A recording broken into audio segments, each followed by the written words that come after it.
Grand Bahama is on the path to recovery. 4 weeks after the storm, major utilities have been restored throughout most of the island.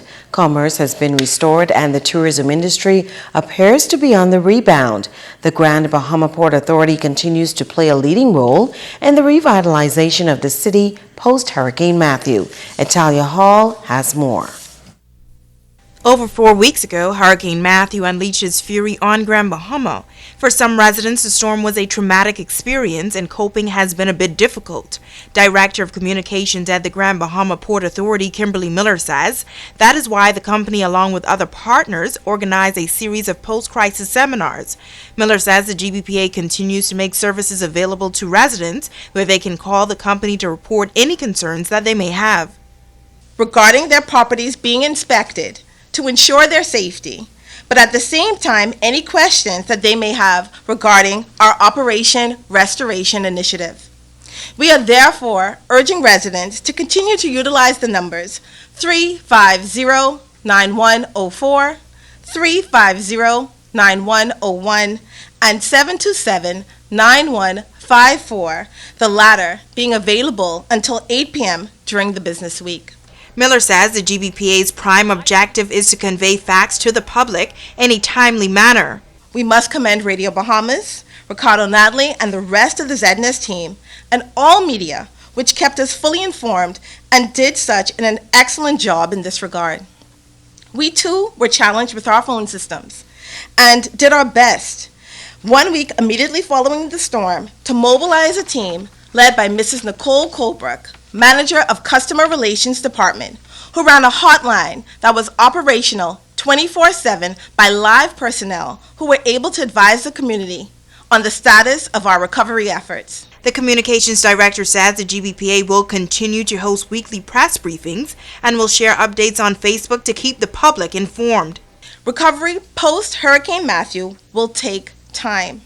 However, we have all made great efforts with cleanup and getting back to work and school and normalizing our lives. As we continue to recover, we will in turn help to create a new and better Grand Bahama.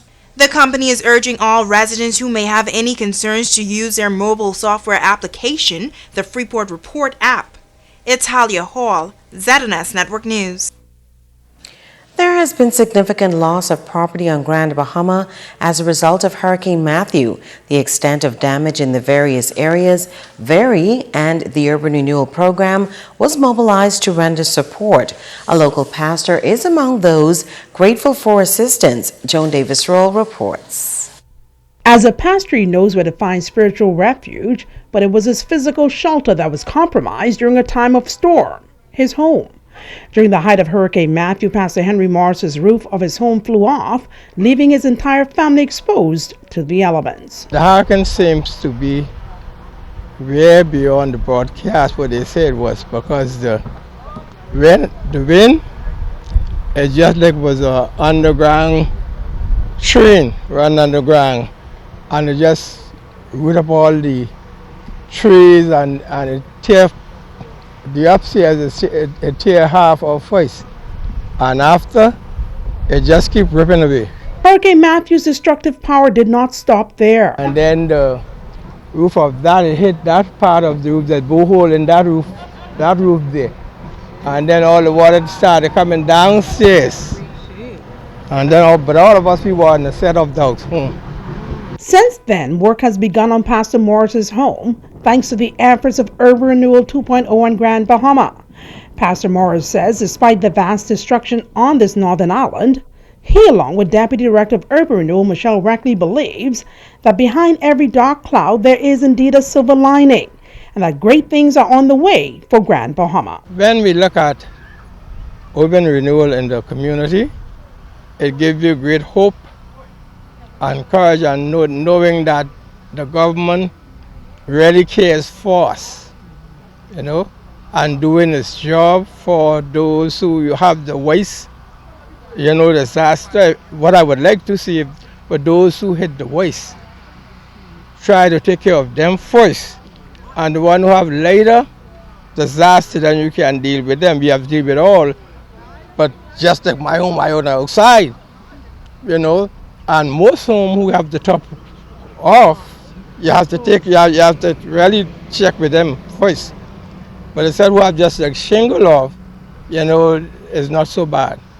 But right now, if it rain now, I have to go back in there now because the room has to go up again all night again. I'm just praying that it don't rain so much because I'm sitting on the outside. If it rain now, the whole place better. Volunteer with us. We encourage you to come along and work with us and see what we're doing. And then there do not have to be what are they doing, what has not happened. I invite you to come and volunteer with us. Be a part of what is happening. And you will be surprised because each of us have our own talent. And what you may be best at, I may not be. But you can bring something that will uplift the spirit of one person. Joan Davis Roll, ZNS Network News. Thank you, Joan. Two entities coming together to give back to those in need. The Long Island Association, along with Sanitation Services, teamed up to bring in building materials to help residents who were impacted by Hurricane Matthew. General Manager of Sanitation Services, Lou Carroll, says last year when Hurricane Joaquin battered the southern islands, Grand Bahamians assisted, and now is the time for them to return the generous favor. The association and sanitation services partnered and we brought in a trailer valued at about $20,000, and sanitation will focus on assisting their employees. The association is going to focus on the general public, and our main focus is going to be, I should say our first effort is going to be with the old folks home. The home away from home in Caraval Beach, they have a hole in the roof, so we're going to try and assist them first. Carol says it's so important to focus on the elderly. Supplies will also be given to employees of sanitation services. What we have brought in is the basic supplies to close in holes in roofs. We didn't bring in any tiles or anything that we brought in.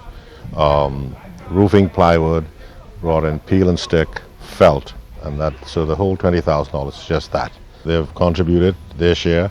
And I don't think it's right for us to sit back and just let them sit there, with an open roof. And now it is time to ask the doctor.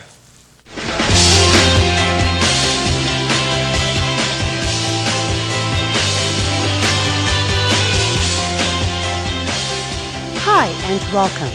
We have all recently experienced Hurricane Matthew, which have not only devastated our environment, but have caused many of us loss, grief, and stress.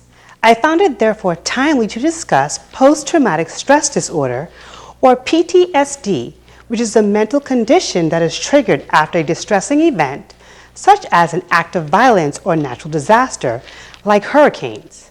PTSD has a severe effect on the way that people are able to go about living their daily lives after an incident.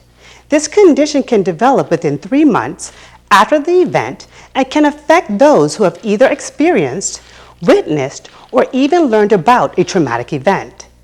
Those who develop PTSD are unable to recover due to a series of symptoms that often do not appear until years after the event.